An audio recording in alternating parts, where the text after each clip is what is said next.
আমার মা প্রতি মহালয়ার দিন সকাল সকাল করতো লুচি আর আলুর দম। ট্র্যাডিশনটা বজায় রাখার চেষ্টা করলাম। মা মরে গেছে, 12 বছর হতে যায়, এক যুগ। সে মানুষটা নেই আমার সঙ্গে। আমি ময়দা মেখে ফেলেছি আর চলছে আলুর দম। এই আলুর দমটার আলুটা আমি আগে সেদ্ধ করে নিই না, আলুটাকে নিই আমার মার মতো স্টাইলে ভেজে, তারপর পেঁয়াজ, টমেটো, রসুন, আদা, ধনে পাতা, গরম মশলা, জিরের গুঁড়ো দিয়ে কষে এই আলুর দমটা রাঁধি। আর পুরো রান্নাটাই আমি একটু গরম জল দিয়ে করি।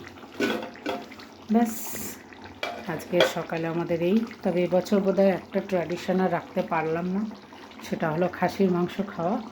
কারণ পলাশও বেরিয়ে গেছে, বাবাও নেই, কে আনবে আর খাসির মাংস। আর এই মহালয়ের দিনেই আমাদের পুজোর কটা দিন কি খাওয়া হবে তার মিটিং হতো। আজও হবে আলোচনা, আমি আর পলাশ আলোচনা করব হয়তো রাত্রেবেলা, কিন্তু করবো তো নিশ্চয়ই।